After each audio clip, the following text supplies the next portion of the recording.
Hello friends, Odia corner YouTube channel रे आपण मानकु बहुत बहुत स्वागत। आपण जदि जड़े भारतीय भोटर तेबे जानि नियंतु 5 अधिकार। प्रति वर्ष जनवरी 25 रे जातीय भोटर दिवस पालन करा जाए। एही दिवसर उद्देश्य हेउची नागरिक मानकु सेमानकर मताधिकार विषय रे सचेतन कराइबा। एहा सहित देशर नागरिक माने किपरि जातीय भोटर दिवस माध्यम रे निर्वाचन प्रक्रिया रे भाग नेबे सेथिपाई उत्साहित करिबा। आज भी देश रे अनेक लोक अछंती जहांकर भोटर परिचय पत्र तैयारी होई नाही। परवर्तीटी है कनिष्ठ शिक्षक नियुक्ति प्रक्रिया रे अनियमितता मामला पुणी सत्यपाठ देवाकू हाइकोर्ट निर्देश। राज्यर प्राथमिक और उच्च प्राथमिक विद्यालय रे कनिष्ठ शिक्षक नियुक्ति प्रक्रिया रे अनियमितता नहीं होइथिबा मामला रे हाइकोर्ट पुणी सत्यपाठ देवाकू राज्य सरकार को निर्देश देइछंती। एथि सह चयन और नियुक्ति उपरे पूर्वर अंतरीण अंकुश जारी रहिबो बोली हाइकोर्ट स्पष्ट करिछंती। विचारपति बिरजा प्रसन्न शतपथी बुधवार एही मामलार शुणाणी करी जनवरी 30 तारिख रे मामलार परवर्ती शुणाणी निमंते धार्य करिछंती। परवर्तीटी हैला जनवरी 27 रे सबु स्कूल और सरकारी कार्यालय छुट्टी। आसंता 27 तारिख रे उद्घाटित हेब संबलपुर मां समलेश्वरी समलई प्रकल्प को उद्घाटन करिवे मुख्यमंत्री नवीन पट्टनायक। समलई प्रकल्प लोकार्पण उत्सव को दृष्टि रखी आसंता जनवरी 27 तारिख दिन सारा राज्यर स्कूल और कॉलेज बंद रहिबो बोली मुख्यमंत्री श्री नवीन पट्टनायक घोषणा करिसंती। परवर्तीटी हैला बढ़ुची लक्ष्मी योजना कलेबर आउ 3 जिले में गड़ब लक्ष्मी बस। बढ़ुची लक्ष्मी योजना कलेबर जनवरी 31 रे आउ 3 जिले में लक्ष्मी योजनार शुभारंभ करिवे मुख्यमंत्री। ढेंकानाल अनुगुल और देवगढ़ जिले में आरंभ हेबो लक्ष्मी योजना।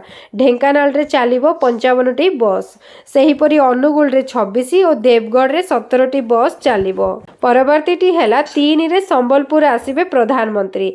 3 रे संबलपुर आसिबे प्रधानमंत्री। आईआईएम संबलपुर समावर्तन उत्सव रे संबलपुर आसिबे प्रधानमंत्री नरेंद्र मोदी। एही कैंपस रो उद्घाटन करिवे प्रधानमंत्री। बीजेपी राज्य सभापति मनमोहन सामल सूचना देइछंती। एहा परे दलीय कार्यक्रम रे जोग देबे। दिनिकिया ओडिशा गस्त रे आसुछंती प्रधानमंत्री। परवर्तीटी हैला लांच नेबा बेले सीबीआई हाथ में धरा पड़े जीएसटी अधिकारी। ठिकादारंक ठारू 30,000 टंका लांच नेउथिले राउरकेला रे जीएसटी सुपरिटेंडेंट अमरकांत। लांच नेबा बेले धरा पड़े जीएसटी अधिकारी। राउरकेला रे जीएसटी अधिकारी लांच नेबा बेले धरिला सीबीआई। जीएसटी सुपरिटेंडेंट अमरकांत जड़े ठिकादारंक ठारू 30,000 टंका लांच नेउथुबा बेले धरा पड़िछंती। सिविल टाउन रे थिबा जीएसटी कार्यालय रे टंका नेउथुबा बेले जीएसटी सुपरिटेंडेंट धरा पड़िछंती। परवर्तीटी हैला बीजेडी सहित बीजेपी रो बाहाघर एपरी काहेकि कला कांग्रेस। आज राज्य कांग्रेस बीजेडी सहित बीजेपी रो बाहाघर कराइछि। बीजेडी को कन्या करा जाइथिबा बेले बीजेपी को बर करा जाइछि। आउ बेदी रे पंडित मंत्र पाठ करी होम मध्य करूछंती। सेही बेदी रे बीजेडी बीजेपी रो हाथ गंठी पकाउछंती। एही परी एक दृश्य भुवनेश्वर मास्टर कैंटीन रे देखिबाकू मिलिथिला, जेउथिरे छात्र कांग्रेस एहाकू आयोजन करिथिला। एथिरे उपस्थित थिले खोद कांग्रेस प्रभारी डॉक्टर अजय कुमार, पूर्वतन सभापति जयदेव जेना, विधायक सुर राउतराय प्रमुख बहु नेता। एही भितरे प्रधानमंत्री नरेंद्र मोदी को मुखा पिंधि जड़े उभय बर कन्या उपरे चाउल पकाउथिले। परवर्तीटी हैला नुआ ओ आଳରେ छात्र छात्री मानक भविष्य को अंधकार करिबा सरकारी धमक दिया जाउछि। ओडिशार शिक्षित युवगोष्ठी विरुद्ध रे राज्य सरकार एक सुचिंतित षडयंत्र रचिछंती।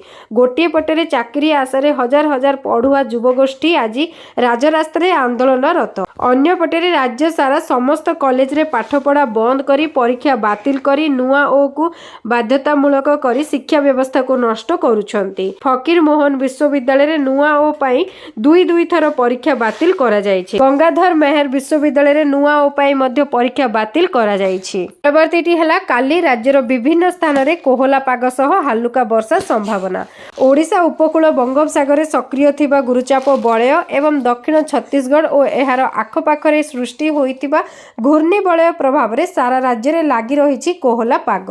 वर्तमान दक्षिण ओडिशा रो आंध्र मध्य दे सृष्टि होइतिबा निम्न चाप रेखा प्रभाव रे आसंता काली पर्यंत दक्षिण एवं उपकूल ओडिशार अधिकांश जिल्ला रे कोहला पाग सह हालुका वर्षा हेबो बोली पूर्वानुमान करिछि आंचलिक पाणीपाग विज्ञान केंद्र।